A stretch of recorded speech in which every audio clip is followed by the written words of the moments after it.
Baik, kita baca dalam Al-Quran, Allah Subhanahu wa taala sebut dalam surah Maryam tadi, dia mengangkat wa rafa'nahu makanan aliyya. Maryam 57. Dia mengangkat Nabi Idris di satu kedudukan ataupun tempat yang tinggi. Ni pun khilaf ulama. Maksud tinggi itu ada ulama pertama kata tinggi itu hanya tinggi pada tempat dan kedudukan. Maksudnya bumi ni di bawah rendah, tinggi itu tempat dia sebab Nabi Idris ditempatkan di syurga, tinggi pada tempat. Ada juga ulama yang kedua mengatakan tinggi di sini bukan merujuk pada tempat dan kedudukan, tapi merujuk kepada darjat dan tingkatan dia. Darjat yang tinggi, tingkatan yang tinggi, martabat yang tinggi. Jadi kalau kita nak ambil kesimpulan dua-dua pun memang kedudukan dia tinggi, kalau martabat pun memang martabat dia tinggi. Jadi bagaimana cerita boleh sampai Nabi Idris ni duduk di syurga? Memang Nabi Muhammad waktu peristiwa Isra' dan Mi'raj, dia tengok, dia berjumpa, dia bercakap, dia bersembang dengan Nabi Idris di syurga yang keberapa? Syurga pertama dia jumpa Nabi Adam. Syurga kedua dia jumpa Nabi Yahya dan Nabi Isa. Syurga ketiga dia jumpa Nabi hak paling handsome, Nabi apa? Nabi Yusuf. Syurga keempat dia jumpa Nabi Idris. Syurga kelima Nabi Harun. Syurga keenam Nabi Musa. Syurga ketujuh Nabi Ibrahim.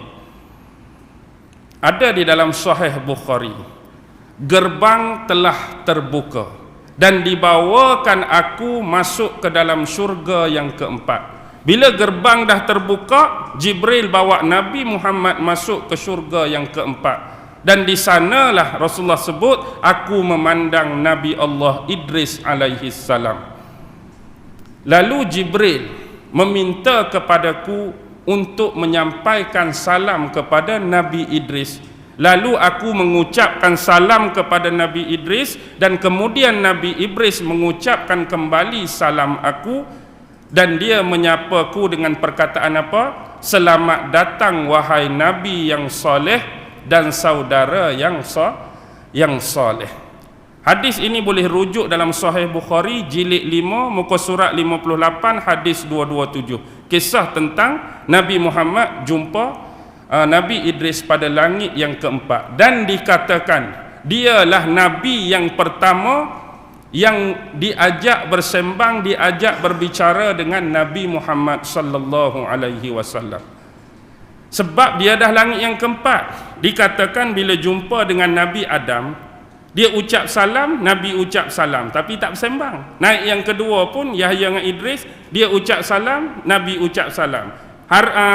Nabi Yusuf pun ucap salam, dia balas salam. Yang keempat baru ucap salam balas salam, sembang, berbicara. Dikatakan Nabi yang pertama. Naik itu Harun berbicara, Musa lagilah berbicara.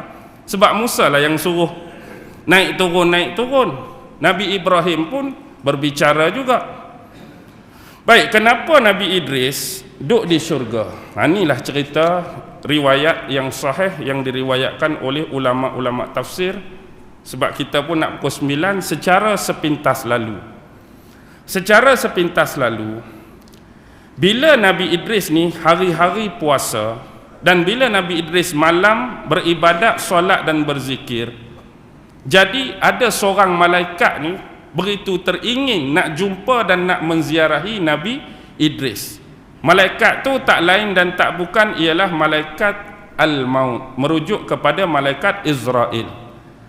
Jadi dikatakan setiap kali Nabi Idris ni puasa, ada seorang malaikat yang akan hantar makanan untuk dia berbuka puasa daripada syurga.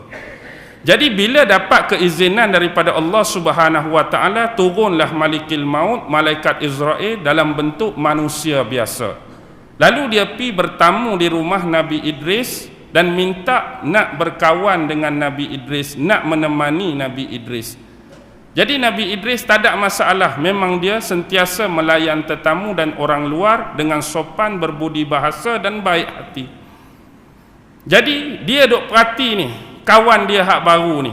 Sebab dia hari-hari puasa, kawan tu pun tak makan, kawan tu pun tak minum. Tetapi yang dia mula rasa syak dan pelik bila tiba saja waktu berbuka. Bila Nabi Idris berbuka dan dia ajak kawan tu makan sekali, kawan tu tak mau makan. Kawan tu tak mau makan. Pelik dia, tahan tubuh kamu ni, tak makan, tak minum. Tak apalah.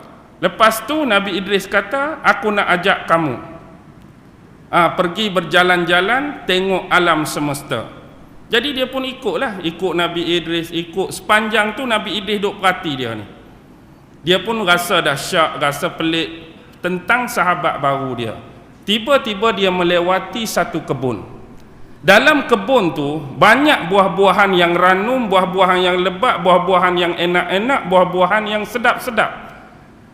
Tiba-tiba malaikat maut tadi dalam rupa bentuk manusia, dia tanya Nabi Allah Idris, wahai Nabi Allah Idris, boleh tak aku nak rasa tak nak makan buah-buahan dalam kebun ni? Boleh tak aku nak rasa? Lalu Idris mengucap panjang, dia kata apa?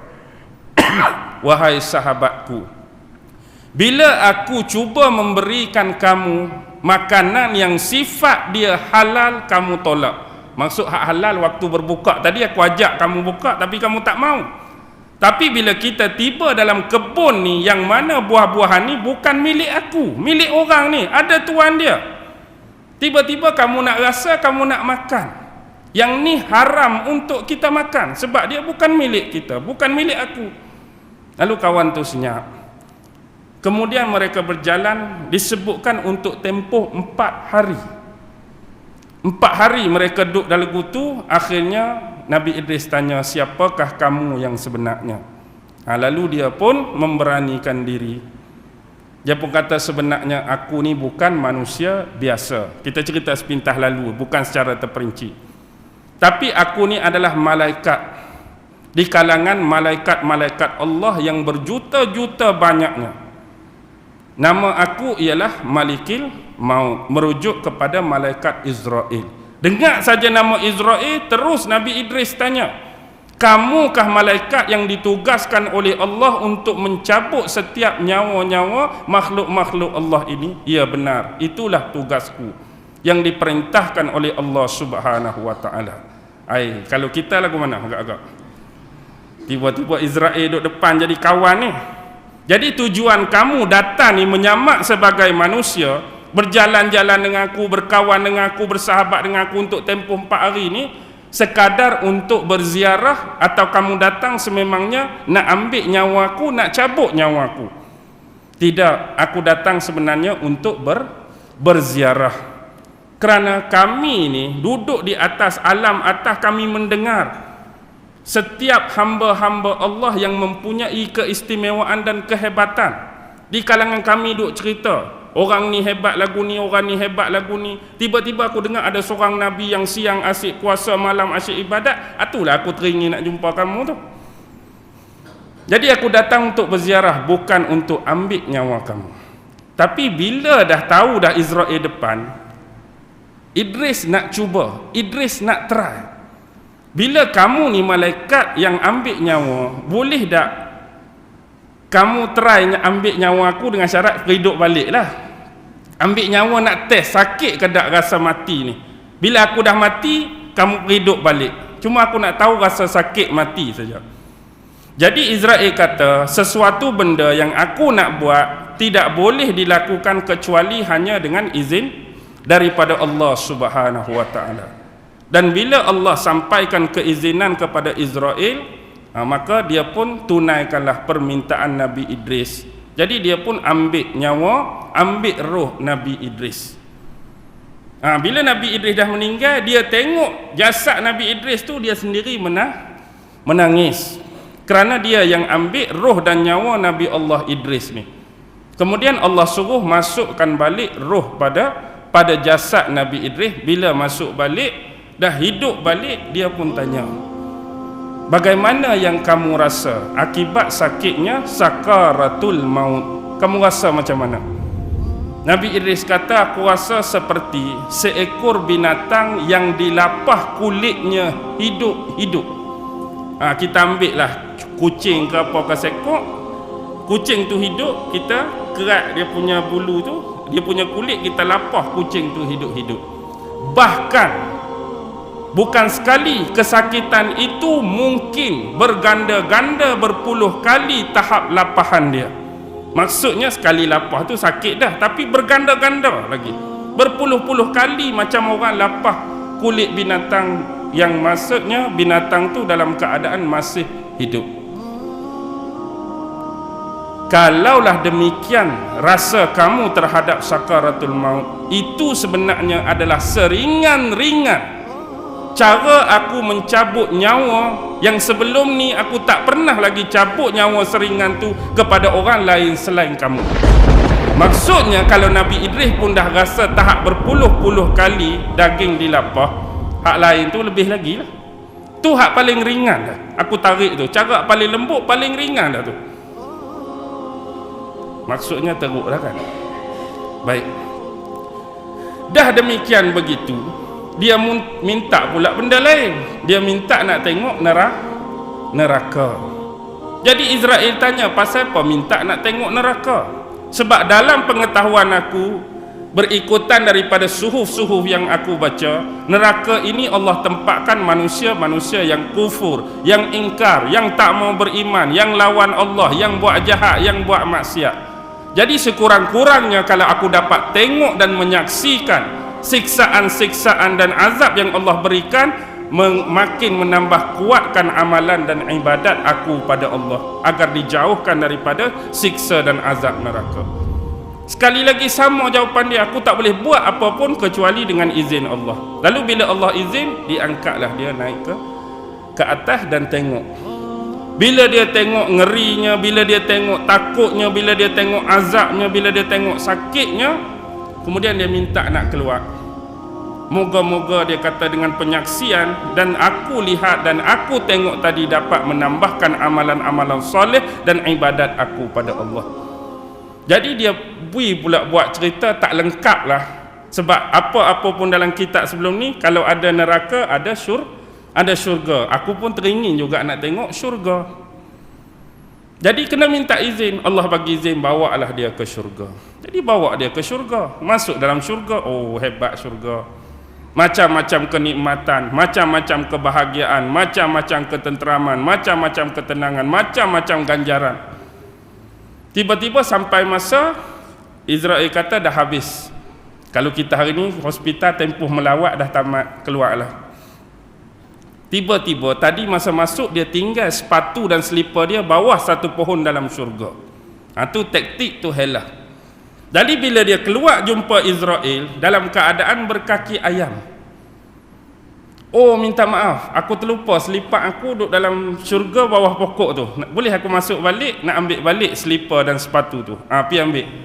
Pi ambil tu, tunggu, tak keluar-keluar. Dia tak mau keluar. Lepas tu bila Israel suruh keluar, inilah hujah-hujah dia. Hujah dia apa? Antara yang paling besar ialah Allah dah kata seseorang yang masuk syurga, dia akan kekal di dalamnya selama-lamanya, tak akan keluar lagi. Jadi aku dah masuk, kekal lah dalam ni. Tapi Israel kata kamu kena mati dulu baru boleh masuk syurga atau neraka. Kan aku duduk dunia hari tu aku dah rasa mati pun dah rasa, syurga neraka pun dah tengok. Syurga masuk, kekal di dalamnya, tak boleh buat apa. Bila mengadu pada Allah, Allah kata biarlah. Jadi duduk dalam syurga itulah. Waktu naik tu dikatakan umur dia 82 tahun. Dan bukan kata tak mati. Kalau kita buka tafsir Ibnu Abi Hatim, dia kata ada seorang malaikat yang datang kemudian mewafatkan Nabi Idris alaihissalam dalam syurga yang keempat tu. Dia mati dah sekali atas dunia, tapi ni hanya tafsir Ibnu Abi Hatim seorang yang berpendapat demikian. Jadi saya bawa kisah ni, buka tafsir Ibnu Abi Hatim, dia kata ada seorang malaikat datang mewafatkan Nabi Idris waktu usia dia 82 tahun di langit yang di syurga yang keempat. Jadi Nabi pun bertemu dengan dia di syurga yang keempat.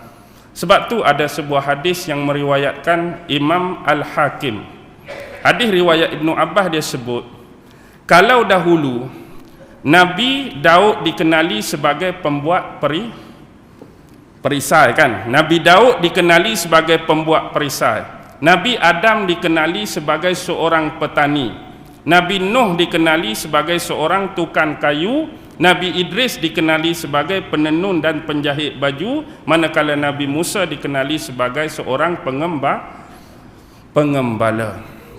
Ada sebuah hadis, status dia pun wallahu alam, tapi diriwayatkan oleh Imam Al-Hakim di dalam Mustadrak Al-Hakim ala Sahihaini. Selalunya Imam Hakim ini mustadrak dia ambil daripada Bukhari, dia ambil daripada Muslim.